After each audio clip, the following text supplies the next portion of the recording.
if you look at the leadership of Jomo Kenyatta did not have problems of land. He was a British scholar that used to work at the Nairobi City Council, and due to his consciousness, he started to publish a newsletter to demand for self-rule. But his material conditions were way better. That means Jomo Kenyatta had land, he was a privileged person, but he was also fighting the white people. But his objective of fighting the white people is that Jomo Kenyatta was envious.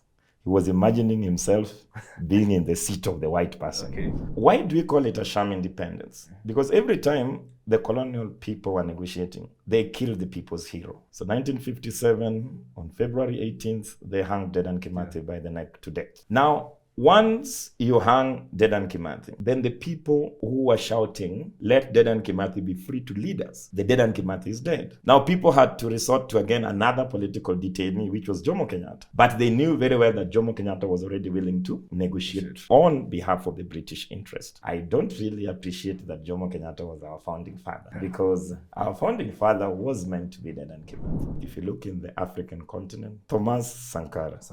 Killed by CIA. Patrice Lumumba, killed by CIA. Amilcar Cabral, killed. Chris Hani, South Africa, killed. They pretend to have the freedom of speech only if their ideas are popular. There are people who hold a firm belief that for peace to exist in the world, a few rich billionaires have to be the managers of the world affairs. They drive a narrative that poor people have no capability to govern themselves. And when we say that that system is called capitalism, it only means that the owners of the capital, the big businessmen, can actually direct the way a country is going. Hello and welcome to LNN. Many are the times that you have been told that poverty in Africa is engineered and rather not by default. And that's why the poor continue to remain poor and the rich continue to remain rich. Today we have a man who has borne it all. He's an activist, he's a revolutionist. Maybe you have spotted him somewhere draped like Sankara or Ibrahim Traore, but he's going to tell us all what that is about and what his ideas are about. Hello sir, how are you doing? Good, thank you. Well? Yeah, well, looking at this camera, can you introduce yourself? My name is Booker Omole. I am the General Secretary of the Communist Party Marxist. And of course, I am an activist and a revolutionary. And we are fighting for an independent, free Africa. That's our goal. Yeah. What's the spirit behind this fight for you? You know, severally, when you grow up in a poor neighborhood, then you experience a lot of repression, exploitation, and oppression. And majority of the Kenyan people, just like myself, grew up in extremely poor neighborhood. So also it depends on how you process those experiences. There are some people who experience poverty, just like you have rightfully put it, mm-hmm. But they think that it is a normal phenomenon. Okay. It's a natural phenomenon. But also when you interrogate your sources of poverty and how you continue to be in a cyclic starvation and struggling with the basic things in life, then you want to seek some solutions.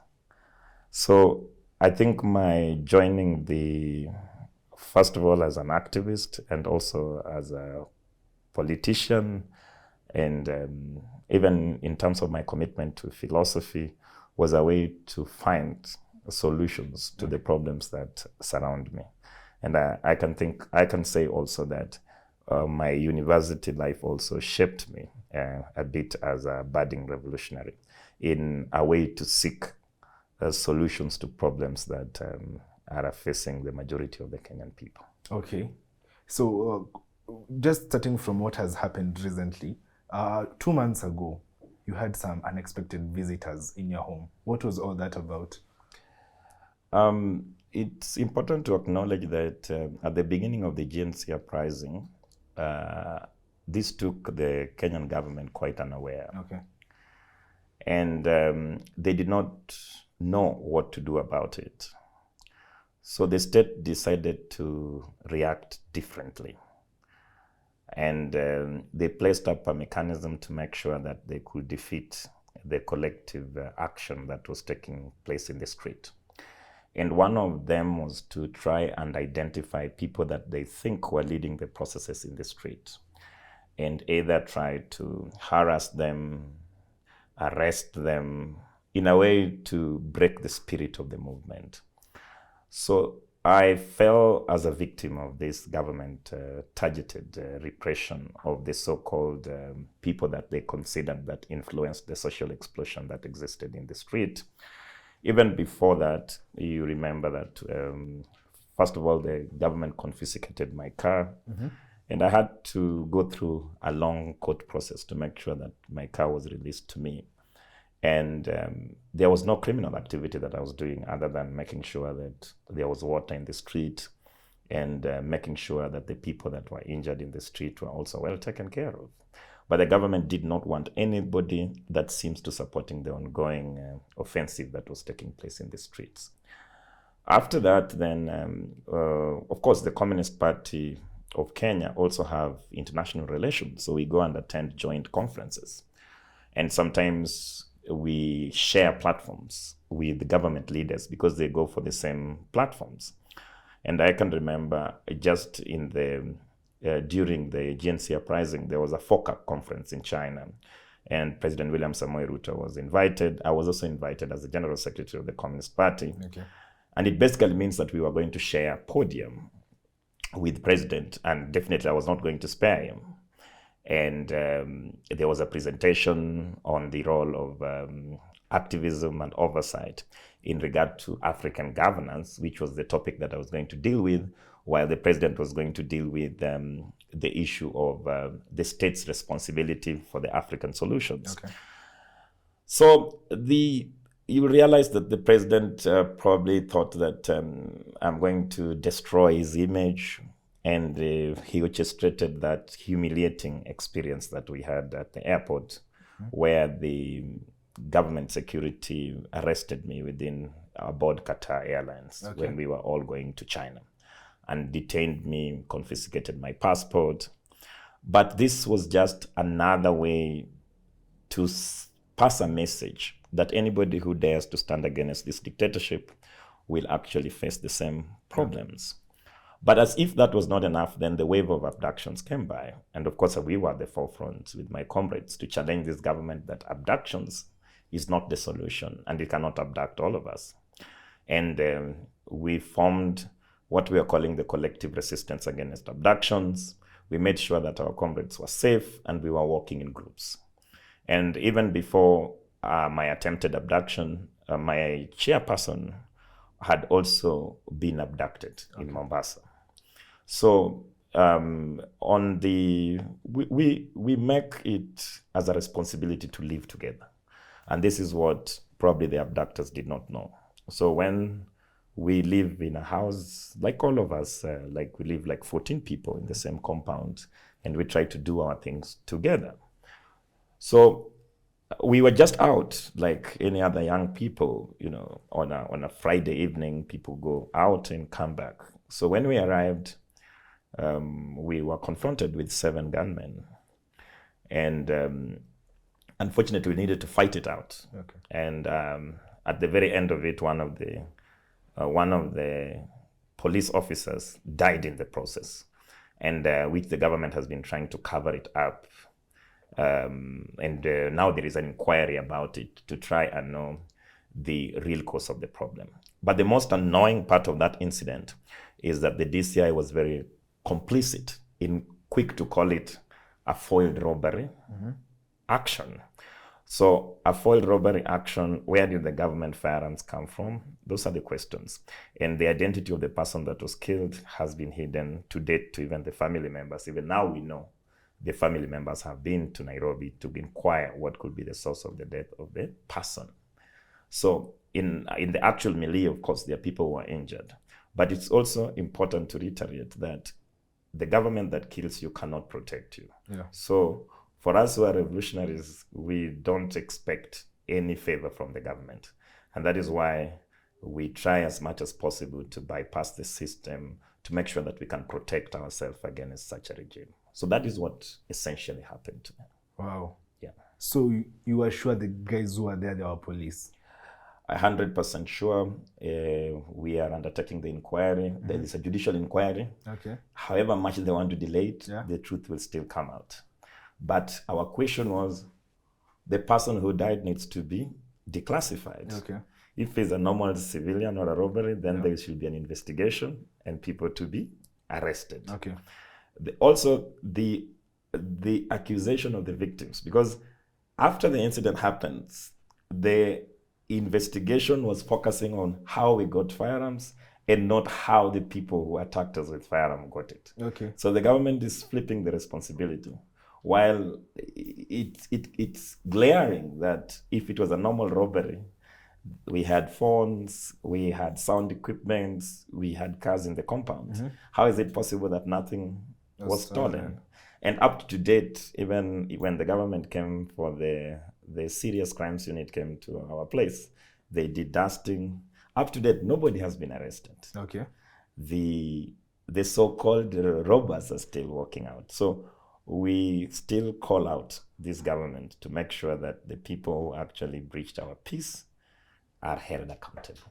That is our call. So it was just a matter of self-defense, but now the government is trying to flip the script. Sure, yes. And for you guys, are you like licensed gun holders? We try to mark ourselves because Okay. you see the situation that we live in this country is very dangerous. So we try to integrate armed resistance, which is basically for self-protection, and also the street confrontation. Okay. This is a legal process, because if you have a security company, you can import firearms so long as you use it to the interest to protect property and personal life. So in terms of our investigation, they have no reason to arrest all of us unless they want to arrest the people who did license the security company. Okay. But for us, we are very clear that the government has fallen short to protect us as activists, as revolutionaries. So we are not going to sit and die. We are going to fight dying. And I think the government now is aware about it. And anybody who think that you can deny people the right to exist, then people will always find a way to survive. So what we are reminding the government that if they can provide security for all of us, it's okay. But if they don't provide security to the people that needs it most, then people will find ways to protect themselves. Okay. Yeah. So for you, it was just self-defense. Sure, yeah. Okay. You have said of the Labour Party. In a layman's way, can you walk us through what the Labour Party is, what its ideals are, and how is it different from other normal political parties? How is it different from UDA, ODM, Jubilee? What is the Labour Party? First of all, the party that I lead is called the Communist Party. Oh, pardon, the Communist Party, not the Labour Party. Yes. But we have similarities with the Labour Party, because the Labour Party advances the rights of the working people through unionization, collective bargaining, and making sure that the working people can get positions of influence within government. That is the Labour Party. It's a party of reforms. Okay. But as we are a revolutionary party. The Communist Party. Yes. What the Communist Party is about, huh? Yes. We are a revolutionary outfit that is anchored on a clear scientific ideology, which is Marxism. That is the software that drives our activities in the party. But in terms of global governance, there are two schools of thought. And the main political parties that you see, and what we call progressive political parties like ourselves, they are people who hold a firm belief that for peace to exist in the world, a few rich billionaires have to be the managers of the world affairs. And basically, they drive a narrative that poor people have no capability to govern themselves.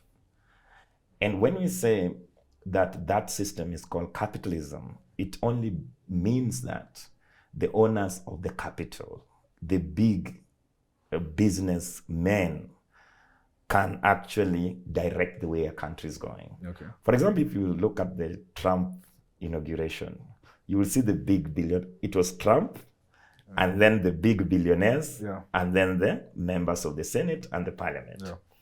So that process is very dangerous in the sense that it manages the state for the rich few by the rich few. Okay. So leaving the majority very vulnerable, that contributes to the national economy, but are alienated from the national economy. Okay. So capitalism that we are challenging is the most dominant ideas. Capitalism has existed since the Industrial Revolution in Europe. Okay. But with all its successes, as people want to say it, there is one important factor that has not been resolved. How do you have a system that has created so much wealth and also so much poverty on one pole? Because now we have a capitalist system that produces a lot of goods, services, but only a few people can afford it. We are saying that there is something inherently wrong with that system. Okay. The second is that the people who wake up every day to go to work in Kenya do not have money. Yeah. The money is with the brokers, the money is with the politicians, and the money are not with the people who create wealth. So then we drive the most logical argument that this system is wasteful, it's unsustainable. And now the Communist Party, which is anti-thesis, because we are pushing for an alternative to capitalism. Okay. We are saying capitalism already served its era, and we need to advance capitalism. And it cannot be advanced based on the inherent contradictions that exist, because for the people who are managing the state, they cannot surrender. They want to make money. How do you tell them to give healthcare? How to get food? So we are saying that we want to organize the stragglers, the working people, into one political instrument to replace the managers of the state. Okay. So we say that socialism is the antithesis of capitalism. And that is the ideology that the Communist Party drives to date. But we also have to identify our enemy, because we can be running around trying to sort out problems. But who is the enemy? Because sometimes there are concepts that have been used before, but they looks complex, but we need to break them down for the people. For example, we are saying that the enemy for the Kenyan people, the principal enemy is imperialism. Okay. So people have to understand, what is this imperialism? What is imperialism? Yeah. Yes. Because imperialism is that the countries of the global north, they have made so much money. So they cannot no longer multiply their money in America or in Europe. So they are looking for virgin grounds to multiply their money. And that is how colonization came in. Yeah. To make sure that they can suck raw materials, benefit from almost free labor, and exploit the African market. Now, these people managed Kenya directly through colonialism. Okay. That means they came in and installed a white settler colonialism in Kenya to manage the Kenyan project. But now that they cannot dominate Kenya directly, they have to rent a few Kenyans to help them colonize Kenya. And that is the concept of colonialism, that the people who exploited Kenya before cannot exploit Kenya directly in the manner that they did. So the Queen Mama of Britain, for example, Elizabeth, was able to put his agent, a white agent in Kenya, to manage the Kenyan affairs. But now, after the fight of the white colonizers, they still had to find a way in which they can colonize the Kenyan people indirectly. Okay. So they rent you and me and pay us money to win political power, but ensure that we manage the economy on their behalf. So that is the concept of neocolonialism, that for us, even though imperialism is the principal enemy, but how will we fight imperialism? We have to fight their agents. So we have to identify Ruto, for example, as an imperialist agent. Raila is an imperialist agent. So all these rented people by foreign interest, we need to remove them. How dire is the situation in Africa? Just going back to colonization, they say the difference of Kenya was a colony and other British parts were like Uganda were a protectorate. What was the difference of a country being a colony and another one being a protectorate? You see, in war, you secure safer grounds for long-term benefits. So, for example, Kenya started as a protectorate, but then it was upgraded to be a colony. It basically means that the white people wanted to make sure that they can live in Kenya forever. But for them to live in Kenya forever, they need to protect themselves from other competitors. Because even in sharing the colonial cake, there was the contradictions that existed between the British colonization, Portuguese colonization, German colonization. So Uganda was a buffer zone. It was a protectorate to protect the colonies, not just from the local uprising, but also from being ousted by the competition of colonialism. So the Kenyan colonial project was, their dream was to make Kenya, for example, Australia.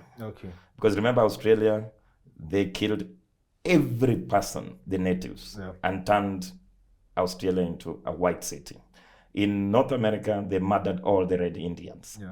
And even now, we are talking about Palestine. The policy has not changed. Kill all of them, steal their land, and then develop it into a beautiful city.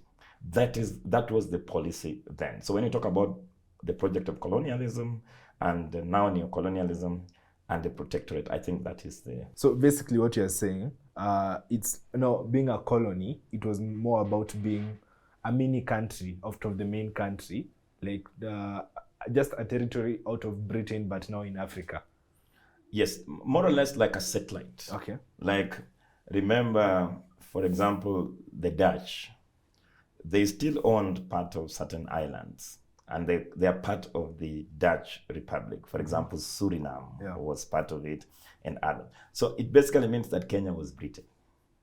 Essentially. It was Britain. Yes. It was a satellite Britain now in Africa. The laws that, if you look at our legal system, you can remember the common law of Britain, the customary law of Britain. So everything that was being managed in the Kenyan colonial state was meant to benefit the white British people abroad. But even the people that had sent to oversee the management of the state was to prepare even more expansion of British capital. Wow, interesting. Interesting facts.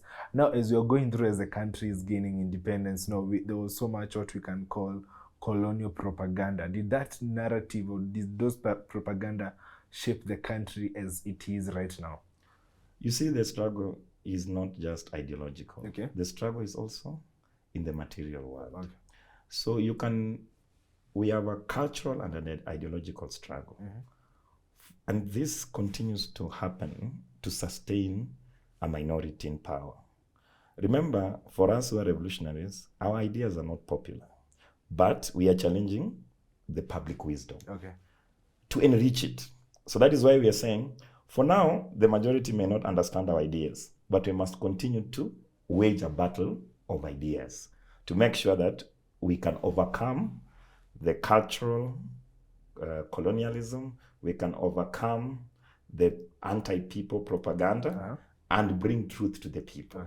For example, in the colonial British system, the Kenyans were made to be an ethnicized community.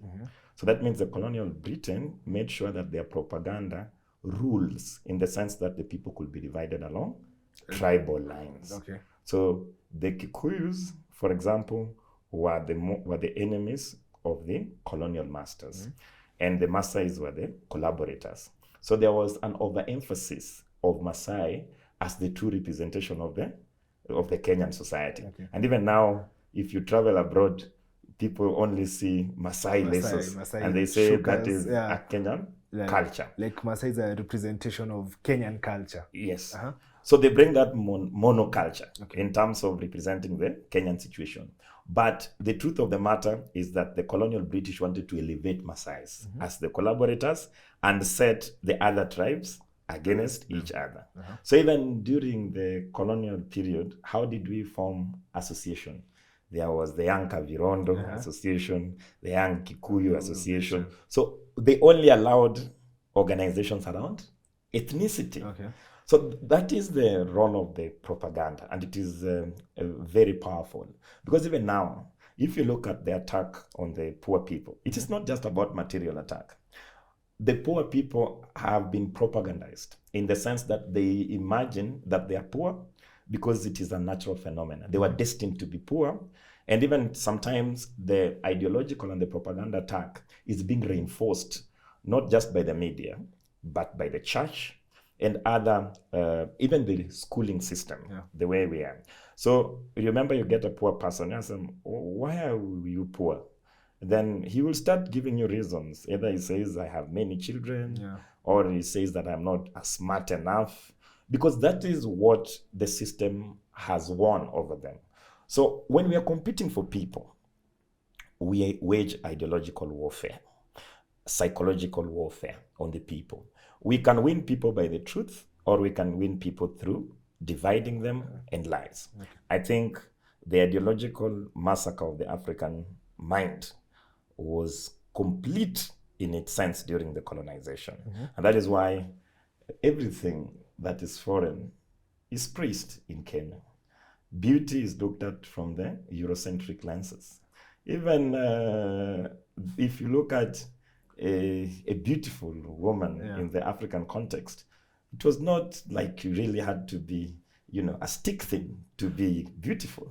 But the concept of beauty has also been hijacked, even education and success. So what we are saying is that the role of education, the role of the media, the role of the church can play a double-edged sword. Media can be liberating or conforming. So, for example, the discussions that we're having with you now, when I go to a normal mainstream TV station, we will have to do a dry run at the background to say this can be aired and this cannot be aired. Because for them, they're protecting profits. They are protecting the status quo. So that is how propaganda actually works. I know away from the ideologies, we also had the material warfare with the colonialists, with the imperialists. What was all that about? We can come and we are powerful and we just take your land. Okay. And you try to fight back, we kill you. But also, we can try to be your friend. But at the very end of it, through our friendship, we exploit you and have your land. So what the colonial British did was to alienate the people from their source of livelihood, which was mainly agriculture. In fact, why the Kikuyu community were the most even rebellious was that they were living in the highlands, on the fertile land. So they were the first people to be alienated from their livelihood. So they attack on the very basis of their production, which is agriculture, land. And that is why even Mau Mau was the Kenya Land Defense and Freedom Army, to defend the source of livelihood, which was land. So the material alienation from the people is that the white people came, they took the most valuable land and then turned the owners of the land into suffering laborers. So the same land you used to own, your grandpapa, your grandmama, now you go there to work and then they give you a small pay. So that is what happened in direct colonialism. But now in indirect colonialism, there is still, alienation of people from their product. But now it is concealed. And they conceal it through different initiatives. For example, the issue about the Jinsia pricing, people does not see that, some people cannot see that it is about the crisis of imperialism. But remember, the twin Bretton Woods institutions, that is IMF and World Bank, Uh-huh. are the bulwark of United States imperialism. Yeah. So instead of fighting us here, and the United States, the ruling class want gold, but they don't want to go for the gold. They want to print the dollar and buy the gold. Yeah. Now, they want to be in charge of the currencies in Kenya. So they do currency manipulation to make sure that the dollar remains the trading currency. Yeah. Through physical policies. For example, if you look at the last finance bill, they are talking about deep austerity measures.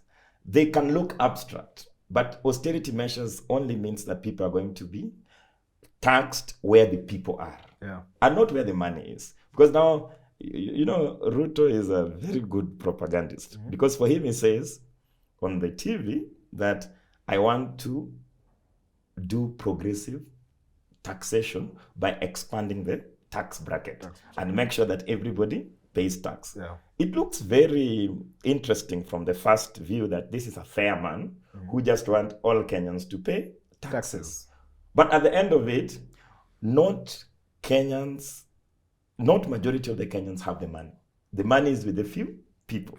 So if it is progressive taxation, why then tax everyone equally while you should tax where the money is? And that is what IMF and World Bank is saying, that now let us look at the fuel levy. Everybody is using paraffin, so let's increase VAT. All that is austerity measures. Privatization. Don't invest in healthcare. Create an environment for the capital sector to introduce healthcare services. Don't invest in your education. Privatize your education. All these are soft hands of imperialism, that I can still rule you without beating you. But it can only be for a while, because remember, even when our ideas become popular, then they have to kill us, because they cannot, expose the weaknesses of ideas. And that is why, if you look in the African continent, Thomas Sankara. Killed by CIA. Patrice Lumumba, killed by CIA. Amilcar Cabral, killed. So Chris Hani, South Africa, killed. So they pretend to have the freedom of speech only if their ideas are popular. But the day that they realize that the Communist Party ideas is popular and they cannot contain us, then they have to chop our head. And that is why at any given time when you're a revolutionary, you should also have a way to confront the violence of the state. As we were going, as people say that when the white colonialists left, or the colonialists left, we had the white settlers who had land and all that. In Kenya, we did not have freedom fighters who did not end up being the black elite, who never, who never got the land, who had they never had that imperialism that was left in them. Like someone like Dedan Kimathi, can you say he was more of a communist, or what? How can you describe him? Since independence, the struggle has been the struggle of the poor, and the middle class, and the rich. The middle class can negotiate, but the poor, it's difficult for them to negotiate, because it is a matter of life and death. That is why, if you look at the leadership of Jomo Kenyatta did not have problems of land. He was a British scholar that used to work at the Nairobi City Council, and due to his consciousness, he started to publish a newsletter to demand for self-rule. But his material conditions were way better.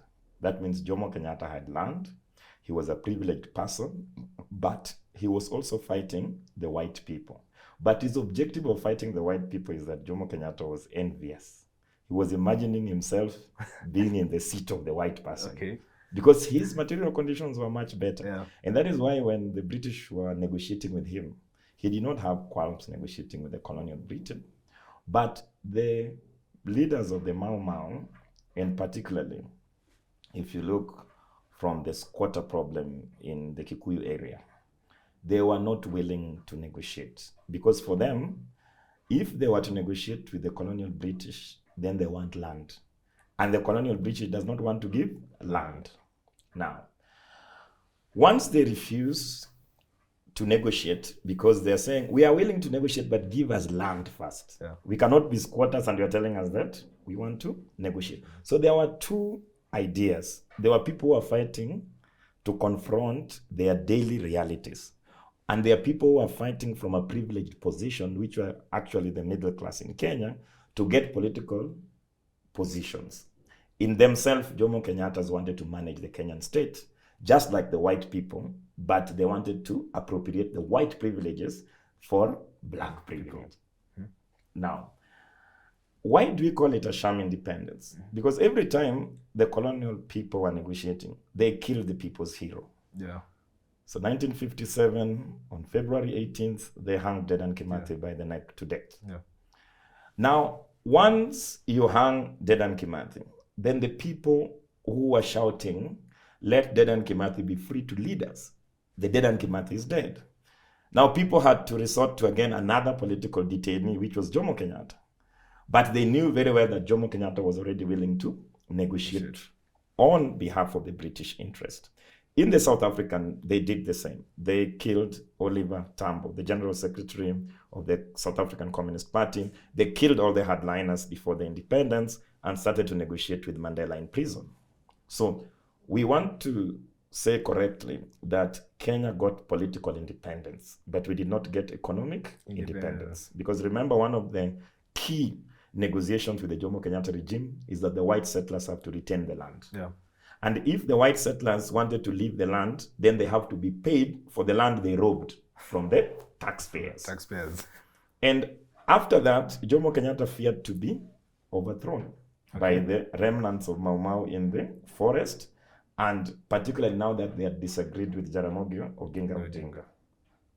So just answering your question, Dedan Kimathi was not a communist, but Dedan Kimathi was a progressive nationalist that loved his people. He was a patriotic, and he paid the ultimate price for the ideas that he actually stood for. But verily, I can conclude that in the struggle for independence, the people who sold out the African cause of independence were mainly the middle people that were privileged to negotiate with the colonial masters at that time, which in our country, I don't really appreciate that Jomo Kenyatta was our founding father because our founding father was meant to be Dedan Kimathi. I don't know either. So that is the struggle of ideas as well. And it's also important that we can rewrite our history correctly as opposed to the colonial. Yeah, because they say history is so much distorted. But now we go 60 years after independence, there's still kind of what you can call economic sabotage. Why is our country still more on what? Do we have sabotage on why we are not an industrial country, where we still do farming, but farming is now, it's ending. Now we do depend on imports of things that we can make ourselves. How do these colonialists, or how do the imperialists make our country become so kind of dependent on all these things? I don't know if you remember the crisis of the SAPs, the structural adjustment plans, that was imposed upon the African countries by World Bank. This was a clear policy to protect the African countries as a colony or a new colony of the United States and their Western allies. Because remember, we produce coffee, we produce tea. Coffee and tea only ends up exploiting the Kenyan people because we are employed as tea pickers. We are employed in the most savage jobs.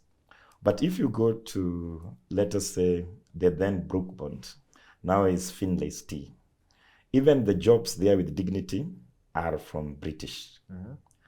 And then our tea is sold through a public auction determined by the white people themselves. So that means they can buy tea as low as possible. Then they process this tea in London. So that means quality jobs have also been imported to foreign countries. So Kenya will not industrialize as long as imperialism holds Kenya by the teeth. There is no single policy, there is no single initiative to industrialize the Kenyan economy. Because in our own analysis, if you want people to develop, the first basis is to rescue land. Then you have food security. Yeah. But look at what the current government is proposing about food security. They are talking about the damn Bill Gates. They are talking about technology. Yeah. They are talking about GMOs. So how do you want to ensure that Kenya is food secure while the majority of land in Kenya is still in the hands of a few holders? Yeah. The land is not in production. So if you want Kenya to develop, which is, first of all, you liberate land so that we have land as a weapon of production and not for hoarding and for fictitious capital. Okay. This is important. So the way the former colonizers have managed that we remained underdeveloped is to make sure that Africa only produces raw materials and does not process their own products. And if they try to process their own products, then there is a propaganda war against them. Okay. Then they say that you are a dictator if you are looking for the welfare of your people. Look at our comrades here in Eritrea. If you search the internet, you will realize that Eritrea is portrayed as a dictatorship. During the era of Muammar Gaddafi was portrayed as a dictator. So anybody who is looking for the interest of their people, it's a case of call a dog a bad name so that you can kill. Unaenda nyumbani, you just say, this dog of mine is eating chicken. Yeah. Well, you have made up your mind you want to slaughter the poor dog. So the propaganda warfare that continues to be carried out by imperialism in the African continent has turned our economy inside out. So every time we ask Ruto, how do you want to provide jobs for the people? He talks about housing, which is just a service economy, which produces less jobs. He talks about the Hustler Fund, which is just petty trades. So they think that you can borrow less than $1 a day and you go and sell mandazis just because he created this myth among the poor people that you can be a chicken seller and be rich. And then the second part of it is that other than an exporter of raw materials, the African countries are also a dumping ground. Yeah. It was always a dumping ground for cheap substandard products, but now we're a dumping ground for secondhand. We are a mutumba economy. Yeah. Everything else is secondhand. Our cars, our clothes, and even our ideas are a secondhand because we are only pacing behind our colonizers. Yeah. So now people, when I was growing up, we used to talk about the second-hand clothes as, the witch of the king. But now people appreciate second-hand clothes. In fact, they even now say that the second clothes are the most superior than the new clothes. Better quality, yeah. But what it means that our textile industry is dead. Our cotton industry is dead. So we will continue to export raw materials. The colonizers clothe themselves with new clothes. And instead of throwing them, they come and sell it to us. And this is the saddest part of it, that every time you see a white professor talking about why the Africa is poor, they say that we are not good managers. They say that we are corrupt. But we must also remind them that the underdevelopment in the African continent is a shared responsibility of the colonial legacy that we had and the continuous interference of the former colonized countries by the Western world. And even now, they don't allow us to even hold our elections peacefully. I sometimes wonder, because last elections, you could hear people like Meg White making very sweeping statements around the elections in Kenya. And I was wondering, in Washington, can any foreign diplomat make comments around the elections in the United States? They will be deported straight on. So all these embassies are still acting as colonial agencies and secret service for our former colonizers. But primarily now, there is even lethal power being deployed in the African continent in form of military bases.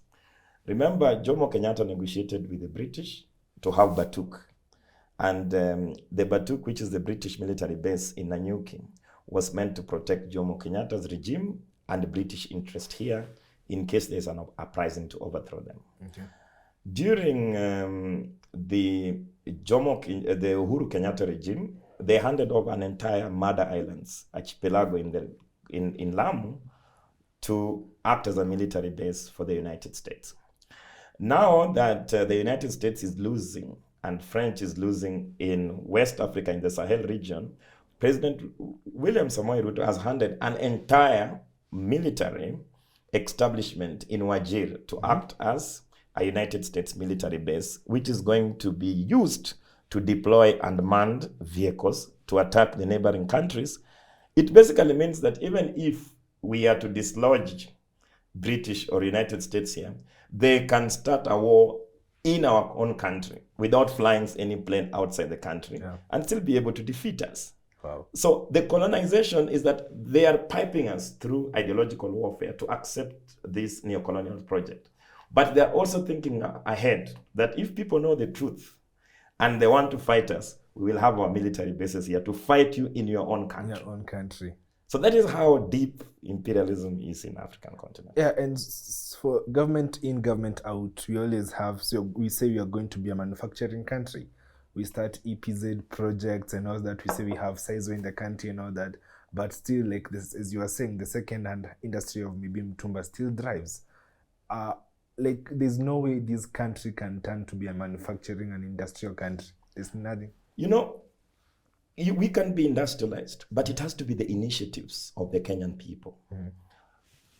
The AGOA program that you have mentioned that came up with the special economic zones was signed under the junior Bush and Barack Obama and still continues to date. And what was sold to the Kenyan people is that in the economic special zones, there will be industrialization that will give dignity and jobs to the Kenyan people. But our analysis indicates that the EPZs are actually modern slavery camps. Okay. Because remember, in EPZ, the government has suspended entire labor rights. Yeah. That means the EPZ workers are not allowed to form unions, to challenge, to have collective bargaining with their employers, and even to defend their own rights when they are fired. Yeah. So to make sure that Kenya was an attractive destination for American capitalists to exploit is to tell the American capitalists that we have a policy that you can enslave our people without there is no minimum wage in the EPZ. There is no job security in the EPZ. This is how bad it is. The second policy that the government continues to implement in the EPZ is that the investors are given tax holidays. So you have 10 years, you're not paying income tax. You're not paying VAT. So you have a tax holiday for 10 years in the name of providing employment. You have subsidized water and electricity paid by the Kenyans' money. And then the policy is that everything new that is made, the jeans, is not sold in Kenya. So everything is for export. Now, once they are exported and used abroad, the same people collect them for free and come back and sell it to us as secondhand. So that is not how economy develops. That is just an exploitation. For an economy to develop, first of all, you have to liberate land as one of the key production sectors. Once you liberate land, start mechanization of agriculture. Forget about this idea of people digging with their own hands, thinking they're doing good for themselves. But the government should ensure that there is amalgamation of land and large-scale mechanized agriculture. Now, if you mechanize your agriculture, the second thing is that now you talk about value addition.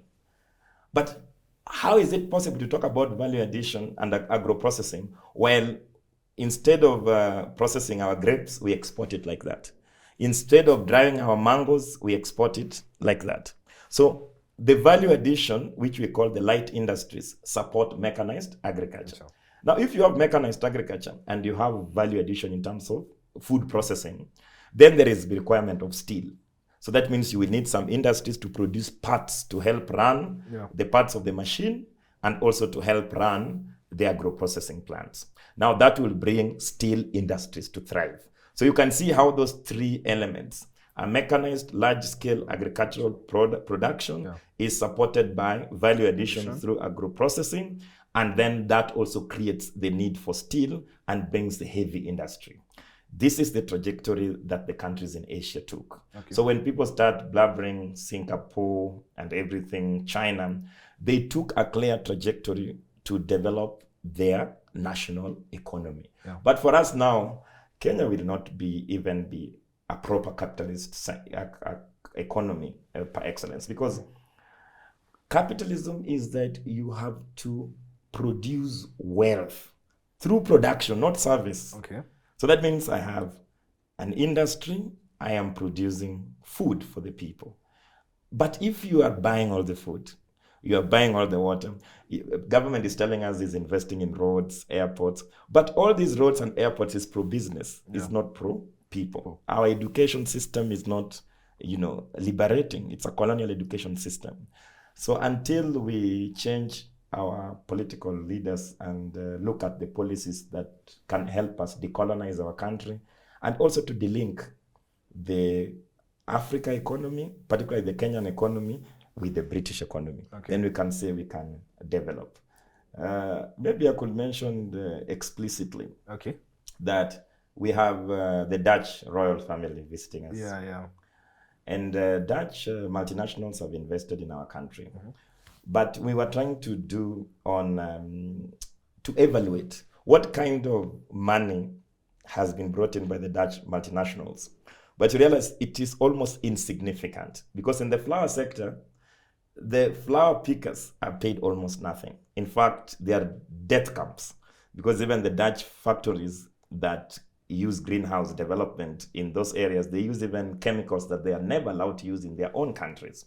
So your produced jobs, they're saying the king is talking about 400,000 jobs. But this 400,000 jobs is a population that cannot live beyond 50 years because they work in very harsh conditions. They move from cold room, -14, and they go to the greenhouse, 40 degrees plus. And then after that, they still consume the chemicals that they use. And secondly, they are paid almost nothing. So if I could come to the media, straight-faced like the president, and tell them that, by the way, the Dutch companies help us to create 400 jobs, for us, we have to interrogate what is the qualitative aspect of these 400 jobs. Wow. And you see, still on importation, we still import even basic things, like something that you could be producing in agriculture, milk, eggs, even chicken and all that. How bad is our agriculture system? And you also find that when you are still importing, now we have the Kenyan kind of brokers or even the elite who are facilitating this importation. They are the importers of all this basic stuff.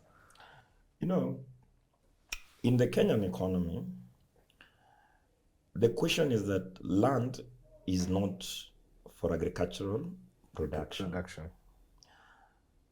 If you look at the Ndungu Land Report and the TGRC report, it will interest you that the majority of the Kenyan land is owned by the church, which is basically the Catholic Church and the Anglican Church. And secondly, the land is also owned by political families. Okay. Particularly, Moi, Jomo Kenyatta combined owns 42% of the total land cover in Kenya. 42% of the total land cover in Kenya. Okay. The Catholic Church that comes second own probably 11%, then the Anglican Church, and then the rest of it. So how can you produce in terms of agricultural production while the people who own land are not agriculturalists? So that means we are only relying to mop up small production that is taking place among the peasantry. So you'll have, for example, myself or somebody else as a broker, you buy a truck, you go and mop some small production in Nyandarua in terms of viazi, in terms of cabbages, and you bring them to Nairobi. But there is no deliberate attempt to expand agricultural production. So in that case, we have to import things from Uganda and the neighboring countries to feed our families. The secondly is that there are people who make money through brokerage. For example, a very sad case is the sugar industry. Sugar industry. Where the thriving sugar industry has been attacked by the local politicians that want to bring cheap sugar. So instead of looking at the long-term interest of the Kenyan people, that the sugar factory gives dignity to the farmers, they also give employment. The sugar factory also help us to create research and development, in the sense that we can employ engineers and even have our development in terms of sugar processing technology. Okay. But these people comes up and says, no, to produce sugar is expensive. Yeah. Let us bring cheap Mauritian sugar. Let us bring cheap sugar from outside. Yeah. And they know that they can bring 40,000 tons of sugar, and for each tonnage of sugar, they make $1 million. So they don't care the amount of job losses. They don't care amount of suffering of the farmers in Mumias. For them, they made 40 million in a day straight. Yeah. So they are killing the local industry and also advancing. And this is the dangerous class we are talking about. They are extremely rich. They produce nothing. Either they are top invoicers in government for work not paid, or they also know where the opportunities in government. So for example, now if government has produced a tender to build a road, these brokers know they will come and negotiate with you. Booker, we will give you this job. So we need some money out of it. So the main issue about importing is that our economy has been turned upside down. So we are more a service economy that is highly dependent on production elsewhere and consumption here. So we're just driving consumerism. We are not producing anything. So we have to import things that we need. We are expanding because the Kenya has been a very parasitic country in regard to the neighboring countries. Remember, there's a policy that President Kibaki, came up with to avoid any laws that restrict cash flows in the country. And for that period, we got very illicit flow of finance, particularly dollars, from the business of piracy in Somalia. And you remember during Kibaki's time, the Somali businesses thrived a great deal. Yeah. Where was that money coming from to build the Kenyan economy? It was an exploitation from Somalia at that time. Now, we are the biggest transit of illicit gold. In fact, from the Janjaweed militia in Sudan that actually came to our country to form a parallel government under the support of Ruto. Yeah. Now even Ruto shares a plane with a leader of militia to UAE. And people are wondering, how is it that the Kenya is struggling but the Kenyan economy is strong? It's because Kenya has been portrayed as a stable neo-colonial outpost. So we are even very predatory in the countries that we relate with. Even look at our position in Congo. Yeah. Kenya was so jealous that Uganda and Rwanda are stealing for themselves.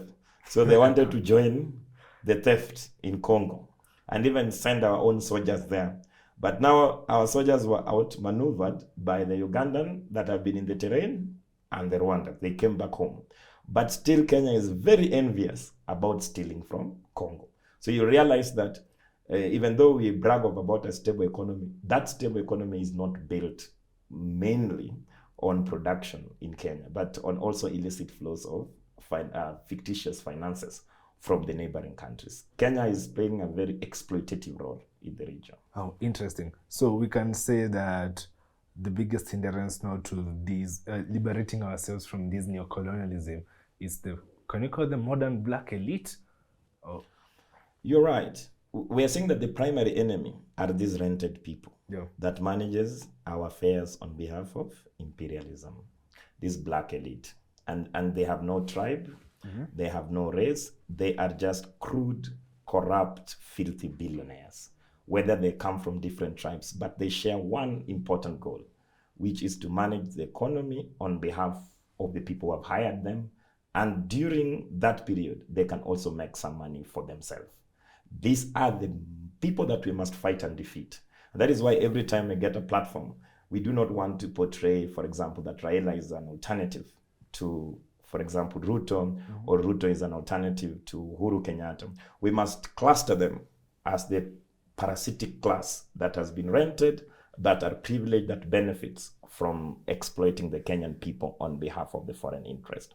So we can correctly say that the main problem of our country, the people that we must defeat, is the collaborators. We used to call them the home guard at that time.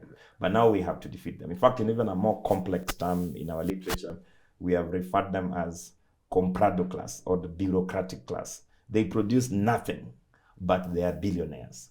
They own no business, but they are billionaires. So they are just conveyor belts that passes money from Africa to foreign transnational or multinationals. You have called them comfort what? Comprado class.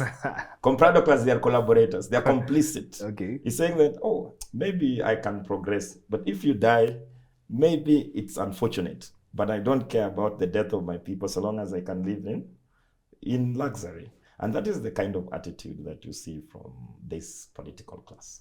Wow, interesting. So for you, as your party, the Communist Party, what are you doing?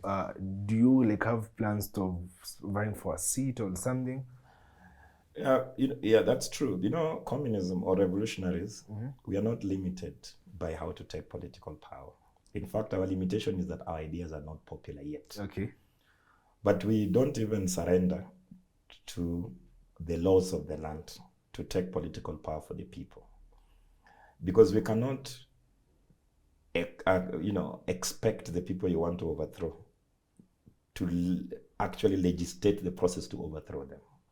Because these black elites that you're talking about, they will not surrender political power. Why are they killing people every time in the street? To spread fear. So for us, we are conscious that the defeat of this parasitic class that we have as black elites will be a bloody one. It will be confrontational. So for now, they can allow us the space to organize.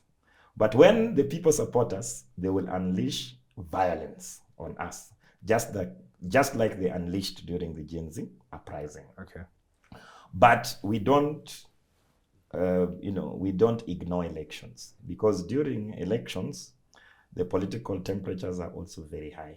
So we don't abandon the Kenyan masses to only the backward and reactionary ideas of the politicians. So we take part in elections, but we don't see elections as an end to itself. The Mau Mau did not go to elections with the colonial British to liberate Kenya. So it will be stupid to think that the oppressors will set rules for you to remove them from power. Actually, if you look at the Kenyan democracy, it's so skewed in the sense that if you're poor, even if you have good ideas, chances of you even being in positions of the leadership is difficult. In fact, the Kenyan system is so piped that we get the worst to hold the most powerful positions. So in the Communist Party, we take part in elections. And we don't only organize during elections. As we organize permanently, we are always in the people's struggle. In fact, the primary way of our struggle is to join the people in confronting the system. Okay. So like, for example, now we are organizing the port workers to resist, exploitation and oppression. Okay.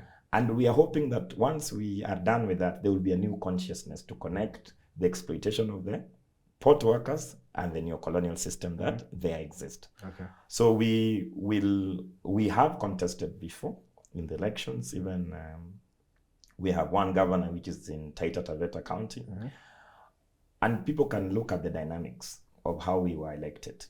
We were elected because of the squatters, of the landlessness that existed there. So, but there is very little we can do in Taita Taveta, even if we are in government, because the land is not devolved. So how can we give land to squatters when land needs to be legislated from Nairobi? Yeah. So again, we have to tell people to occupy land. Once they occupy land, then now we confront them legally and also, out of in the civil space. So we can say that we will want to take political power, but we are not limited by the rules of the ruling class, because the British had their rules to sustain the colonial system.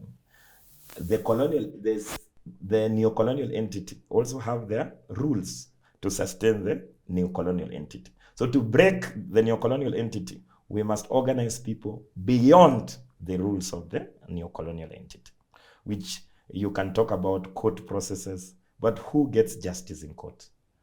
Only a few rich people. Okay. If a poor person's cow is stolen, we don't see the DCI or the Serious Crime Unit trying to investigate who stole the cow. Yeah. But if President William Samoei Ruto's things are stolen, even his bananas in the village, people are being harassed. So we can see that the system is so skewed, and money has been elevated to the position of God. People are worshiping money.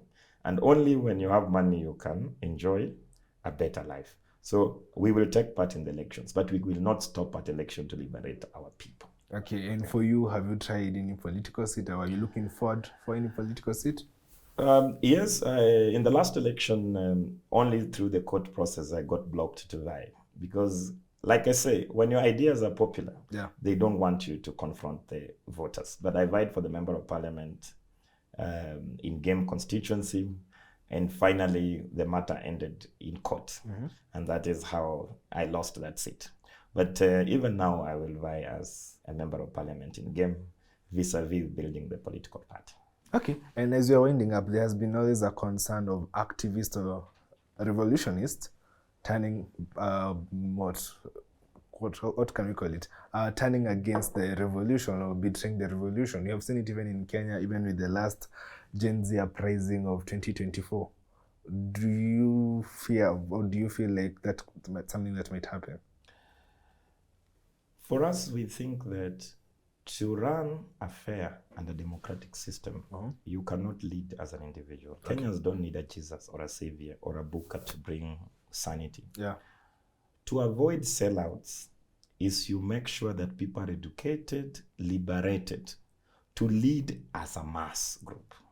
For example, the Kenyan people should be able to not accept certain things. For example, when they rejected the finance bill, it didn't matter who was the president. They rejected it. Yeah. So, and in other countries, they have put on clear lines that even if Booker, you're the president, you cannot touch about the National Insurance Fund for healthcare.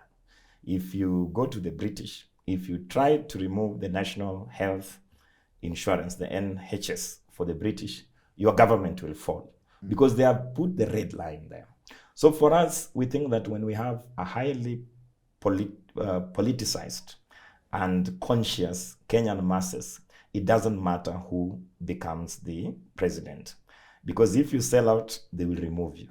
If you answer to their plight, they will sustain your power. And that is the way it should be done. Otherwise, we cannot rely on the individuals. Individuals change, but the people remains the same. So for us, even if you see how we are asking the people to support us, is that we must be able to hold the leaders accountable. So that is how to avoid sellouts. Because after all, even in the Communist Party, we had sellouts. Remember, in the run-up to the last election, we were the most fought political party, and even some of our leaders were bought to join the Kenya Kwanza regime. I'm a former general secretary, Benedict Washira, and even the former underground prisoner, renowned Mwandawiro Mganga. If you look online, you will find these two criminals went to support Kenya Kwanza while they were, they were saying that they are communist. So communist supporting capitalist. It was an oxymoron in its own sense. So we also think that sellouts can only be disciplined when the people support the government fully. Okay. So even these people that are coming after Gen Z uprising, I want to be the president, we always tell them, we don't need an individual to save us. Let us go to the people and build people's power. Then we can succeed. Okay. And can you explain a little bit about the symbolism in the Communist Party? There's some semblance in the way of dressing, the capes, the stars. What's all that about? Or what do they represent? I think if you see a defiant child, there are certain things that he does, even if he's not a communist. Okay. But even when confronting the family or parental authority, you will find one child that refuses to conform. And there could be certain atrocities, certain inequalities that he sees within the family. You'll find them dressed in a particular way that the family actually don't appreciate. You'll find them going to the limits to break the normal norm. But for the communist thinking, the first thing that we do is to challenge popular wisdom. We are not populist, and we don't bow to mob mentality. So sometimes even when I travel to China, they will say, who is this? Because everybody else is in a neat British suit. But who is this just putting on, casually? Because it also brings that we challenge popular wisdom wherever we are. So the way that we behave just proves that we are not conforming in the sense. But on symbology, it's interesting because there are several symbols of the communist movement since its triumph. Because the first communist revolution took place in France. That was the Paris Commune that ended up ruling France for only 63 days. And maybe some of you may wonder why France does not have a king. They killed their king. And for now, the France never have a king. And then the second successful revolution took place in Russia, the USSR. And then we had Cuba, we had China, we had DPRK. But the way I've done an analysis before, I said that there is always competition between the workers, the business owners, and the middle forces. The middle forces are people that they are wannabe capitalists. They think that they will be capitalist, but they die poor or they just die as a petty capitalist. So somebody starts a shop somewhere, he imagines one day he will own a supermarket. Then he dies when the shop goes bankrupt. And he always have ambitions to be rich, but he does not know that the system is so skewed that to be rich, it takes almost sheer luck within that system. So these people of the middle forces and the big business owners and the working class, the communist says that we must find a unity to overthrow the billionaires. So that is why we have the hammer and the sickle. Okay. Now the sickle represents the farmers, the producers of wealth, and the hammer is for the workers. Oh. So we are organizing our politically, we are organizing the workers and the peasants. On other ways on how we dress, how we look, I think are issues to do with also ideology. Yes, in the sense, in the olden days, Dedan Kimathi used to say that if you keep long hair, it becomes difficult to be infiltrated in the forest. Because when the colonial British want to recruit an infiltrator, they have to keep him or her for a few years to grow the long hair. Okay. And that could go up to about even 9 years. So you make it very difficult to be infiltrated. And the same was revisited upon by Fidel Castro.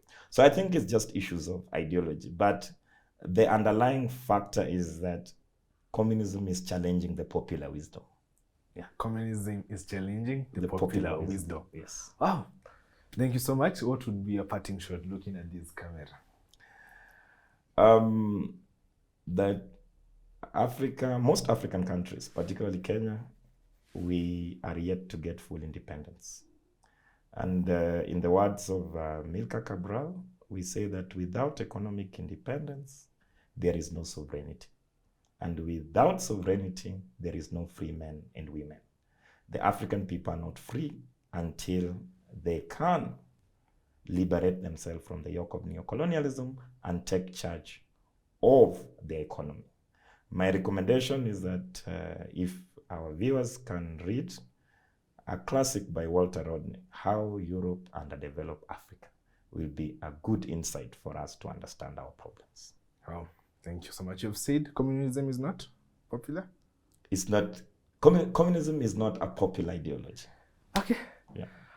Thank you to our viewers, as that's our take home today, that communism is not a popular ideology. We hope you have enjoyed the show. If you can like to get in touch with the guest, we also appreciate your feedback as we head to 1.5 million subscribers. Thank you for everyone who has made this production a success. My name is Edwin John Mokora. See you tomorrow.